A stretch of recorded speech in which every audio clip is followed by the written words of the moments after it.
Well, it's sad to report the death toll has now gone up in Texas. It's 119 deceased from the devastating flash floods. Texas Governor Greg Abbott, though, praised the response he got from President Trump. He and I spoke again this morning, and he could not stop talking about how sad he was for all the little girls who've lost their life. He recounted his own understanding of what happened with what was really a tsunami wave of wall of water that swept too many of them away. And he cares a lot about those young ladies. And he wants to step up and make sure that any need that we have here in Texas is going to be met very quickly. Jason Mattera is live on the ground in Kerrville, Texas, with the newest information for us. Jason. Hey, Bianca, great to be with you. So as Governor Abbott noted, we are in the recovery phase of this aftermath. What does that look like? Well, part of it looks like what we see here. There are a bunch of debris piles. And right before we got on with you, you had a few skid steers come through. They're making piles like this. And then you have a trailer who follows with a stick, and they're poking, and they're essentially looking for something, feeling something soft, and exploring if that could potentially be human remains and whether they need to bring in cadaver dogs. It is such an extraordinary volunteer effort on the ground. In fact, we have one volunteer, Bianca, with us today. He's a guy, Terrence Ogden. He's been here since Sunday with his crew, Official Project Grit.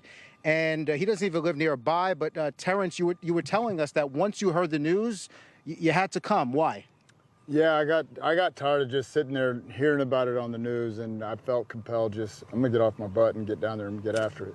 So you've been here since Sunday and have been steeped in these recovery and relief efforts. And I hate to even ask, but have you come across any victims of this flash flood? Yes, sir. We were at a spot down the river called Sector 7, and there's been multiple unfortunates found out there, and you know, it's a tough thing. Yeah, it is tough. And just walk us through that. I mean, I'm here and just looking at the trauma around me, the devastation around me is obviously the physical toll, being in the Texas heat, doing these recovery efforts. But what about the emotional toll? I mean, you're coming, and I know you're coming across young victims here. How does that make you feel? What kind of, I mean, what does it do to you psychologically? You know,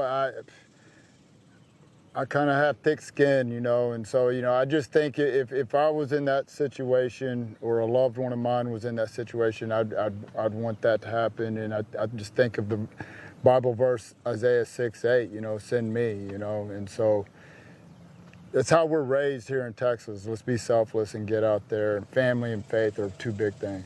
And Bianca, it is that Texas spirit of family and faith where the community is coming together. And even in the midst of the devastation, even in the midst of the chaos, you have folks rallying together who don't even know each other previously, but they want to make sure that this community here in Kerrville, in Kerr County in particular, is back on the road to recovery. And, you know, Terrence, we just thank you for what you're doing here for this community. Bianca, back to you.